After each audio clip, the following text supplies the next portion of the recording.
siang untuk para Branjers Mania. Sekarang saya berada di tempatnya Pak Haji Suprapto, DSM Bird di Surabaya.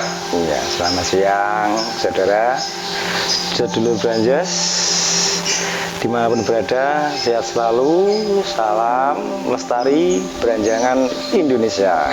Istimewa. Gimana kabarnya hari ini Pak Prapto? Alhamdulillah, kabar hari ini sehat, keluarga sehat, semoga sedulur Branjers se-Indonesia sama-sama sehat, banyak rezeki, dimudahkan segala urusannya tentunya. Amin. Amin, amin. Amin. Nih Pak Prapto. Ya, gimana teman? Maaf untuk ganggu waktunya sebentar Pak Prapto ini. Iya. Saya datang jauh dari Purwokerto ini sebenarnya sedikit penasaran ini. Penasaran dengan breedingnya dari DSM. Kalau boleh tahu Pak Prapto, itu awal mula dulu ternak beranjangan itu gimana ceritanya? Awal mulanya sih dulu kita main murai, ternak murai, tapi walaupun breeding murai kita nggak pernah ngikuti lomba-lomba itu karena terkait dengan keluarga nggak mengizinkan, jadi kita khusus untuk produksi. Nah, dan lama-kelama kok nilai murai kok semakin turun, akhirnya saya beralokasi ke beranjangan. Dan waktu itu memang sungguh waktu itu belajar parva dulu. Parva. Ya, parva itu saya beli di saudara kita Mas Yono Jangkrik Sweat. Facebooknya di Jogja, dikirim 3 waktu itu. Cuma belum breeding. Habis itu kok lama-lama kita mulai tahu cara bikin beranjangan, bunyi kok gampang, akhirnya kok nggak ada ini. Saya berinisiatif untuk branding. Nah, waktu itu memang belum ada modal, secara otomatis kita jual murai. Jadi ada 6 pasang murai itu saya jual untuk beli trotol beranjangan itu dengan kisaran harga 9 juta, beli di Antok JKS dulu. Berarti murainya dulu dijual semua, diganti beranjangan? Iya, jadi murai 6 pasang itu masih nambah 3 juta kita dulu. 3 juta. Itu sekitar tahun berapa itu Pak Prapto? Kalau nggak salah 2015.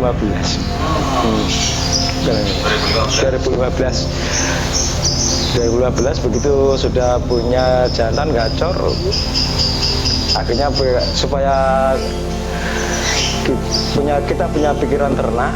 Nah, waktu itu beli ternak betina di Sopan Sofi SS itu dengan harga waktu itu betina masih 7 juta.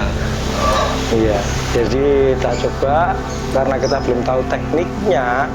Jadi saya kira ternak beranjanganku kayak murai, di koloni langsung bertelur gitu. Ternyata tak koloni selama 2 tahun itu nggak ada perkembangan, cuma makan tidur. Nah, tak pegang sambil kita belajar di YouTube-nya Om Yai Cilacap. Nah, Yai Cilacap itu kebetulan ada nomor kontaknya, ya kita kontak langsung, kita minta saran, tanya-tanya, dan alhamdulillah setelah kita rugi 2 tahun nggak produk, akhirnya ada perkembangan produk dengan cara seperti kenari ya. Jadi nggak bisa dikoloni gitu, lama jadi jadinya. Ya. Dulu ada 3. Ya. Dan yang jual murai itu dapat 3 berarti? Bukan.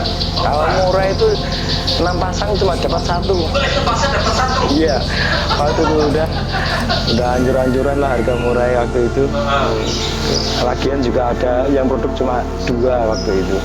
Yang lainnya nggak tahu lemah entah apa kan, kita nggak tahu. Terus nambah lagi seperti itu. Sama 3. Ya, akhirnya nambah sampai 6. Kita kesulitan untuk penjualan dengan jangan pakan kroto, terutama kan banyak. Kalau murai nggak dikasih EF, nggak mungkin nelor, nggak mungkin mau produk kan gitu. Ya, kalau saya pikir-pikir beranjangan ini lebih hemat gitu loh.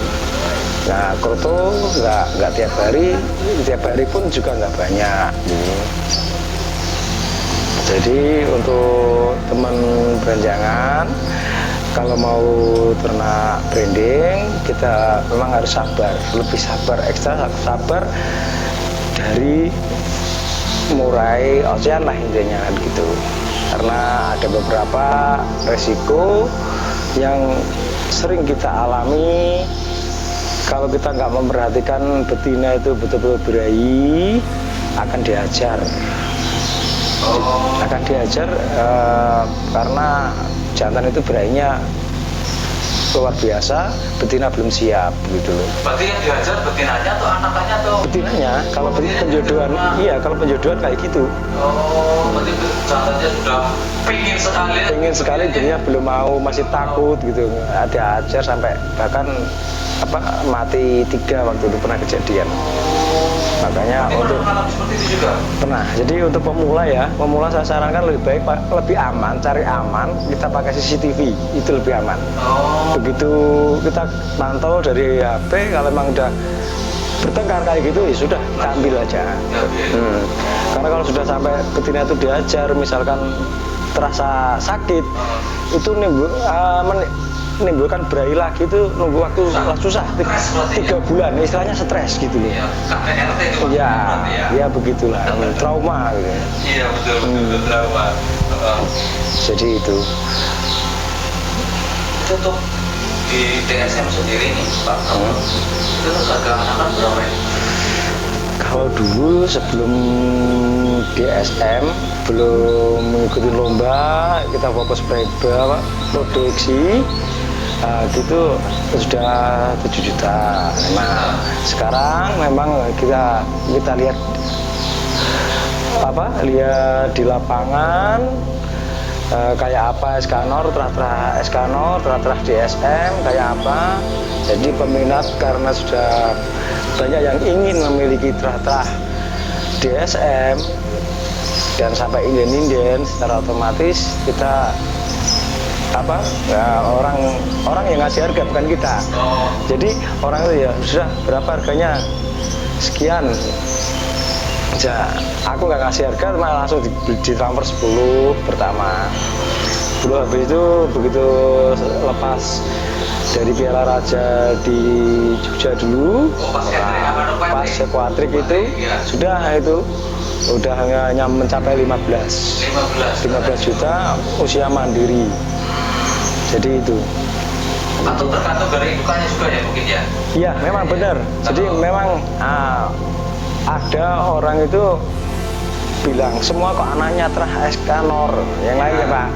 Ada pertanyaan gitu juga. Memang terah Escanor itu banyak. Sekarang kita fokus tiap mau lomba kawin, pulang lomba kawin. Jadi itu ada beberapa betina. Terus kita juga menyediakan harga reguler, artinya reguler itu umum. Itu karena kita anakan itu bukan anak Escanor alias cucunya Escanor.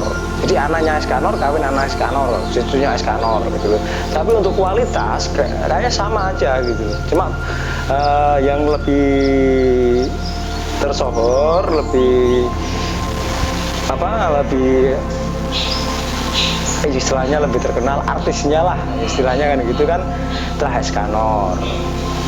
Jadi untuk sahabat atau kawan beranjak yang pemula, kalau mau istilahnya mau jelas, kalau beli ring DSM, kalau pengen tahu terah jelasnya bisa hubungi kita, biar kita jelaskan, kita cek nomor ringnya.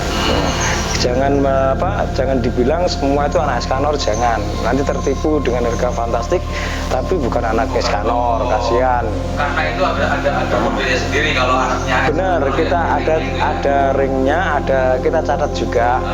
Tanggal lahir dan perkawinannya tanggal berapa kita catat, gitu loh.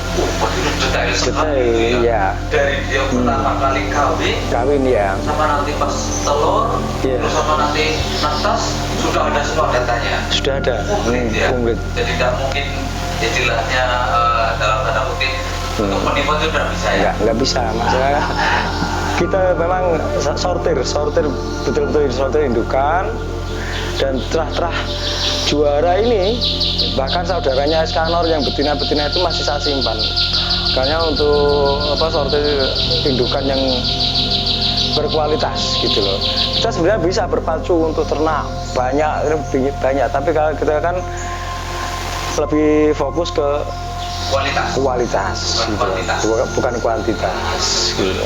Itu kalau anak dari sini itu lolohnya loloh itu atau loloh dari Pak Prabowo sendiri gimana? Sebenarnya pengen loloh mesin itu angker mesin sebenarnya pengen, cuma karena nggak bisa gitu, nggak bisa ngeloloh, kadang usia 5 hari mati, usia 2 hari mati kan gitu. Jadi saya tak biarin aja, ternyata indukan mau ngeloloh ya sampai sekarang ya, kita ambil sudah, bahkan ada yang keluar sarang baru kita ambil gitu. Berarti lama di kandang ya, karena apa, kita juga memikirkan kesehatan induknya. Soalnya induk kalau sudah diambil pasti 2 hari ngeloloh lagi, apalagi yang panen telur itu kasihan juga kadang. Nah, kawin telur 3 diambil lagi, besok minta kawin lagi ya. Terus untuk kualitas saya yakin akan berkurang. Iya. Gitu. Karena di habitat alam itu kan beranjangan sendiri itu musim kawin tuh setahun sekali, musim kemarau ya. Kalau ini diporsil terus ya, mau nggak mau kan pasti ada gangguan genetiknya gitu ya. Terus ini untuk kendala yang dihadapi dalam beternak selama panjenengan pertama kali sampai tahun ini itu apa saja itu Pak Prabowo? Jadi untuk kendala beranjangan itu sebenarnya sih, kalau untuk kendala yang istilahnya yang riskan, artinya riskan itu kayak ayam ada aratan mati semua satu kandang itu enggak ada. Cuma kendalanya itu kadang di faktor penjodohan. Karena untuk betina ini kita sebagai peternak itu harus betul-betul memahami karakter jantan dan karakter betina. Gitu loh. Kalau memang nggak kita pahami, memang kita bisa kawin, oke, bisa kawin. Tapi setelah kawin telur dipatok. Nah, kayak gitu kita harus pahami satu persatu.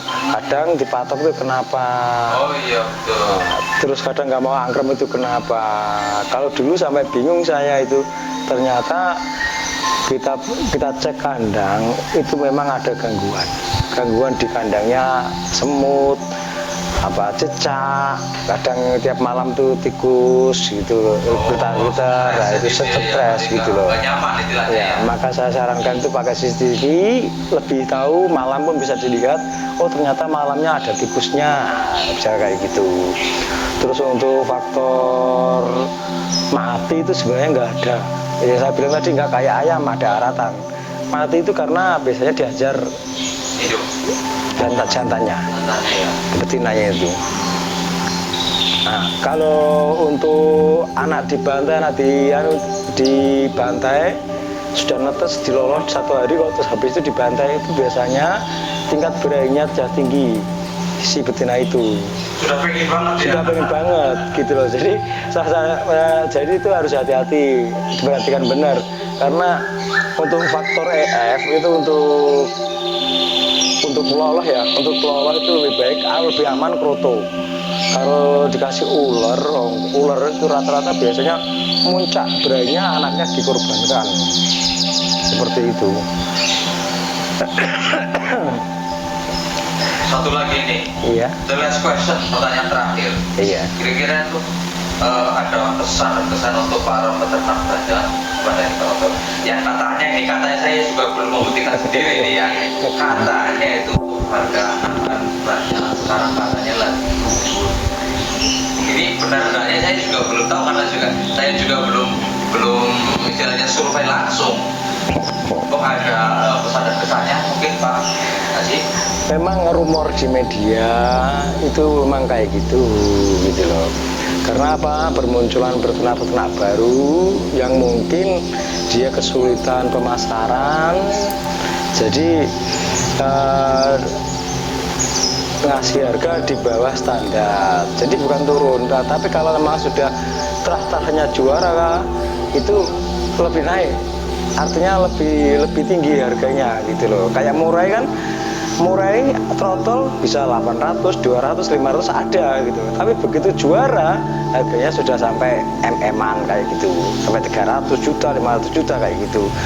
Makanya kalau kita itu memang fokus itu tadi indukan terutama gitu loh. Jadi untuk saudara peternak beranjangan, kita ya saya doakan moga-moga bersukses, anakannya banyak, produknya banyak. Cuma untuk pemasaran ya kita jangan saling menjatuhkan. Artinya kita rezeki nggak akan tertukar. Rezeki nggak akan tertukar, kalau sudah rezeki nggak akan kemana. Jadi kita bersaing sehat, jangan saling menjatuhkan, kita adu kualitas di lapangan kayak apa. Nah di situ kita tahu, orang tahu menilai kualitas dan kualitas beranjangan kita masing-masing. Kalau kita menilai burung kita, beranjangan kita pasti yang terbaik. Tapi untuk kita yang nilai, tapi untuk yang lain sama gitu. Amin amin.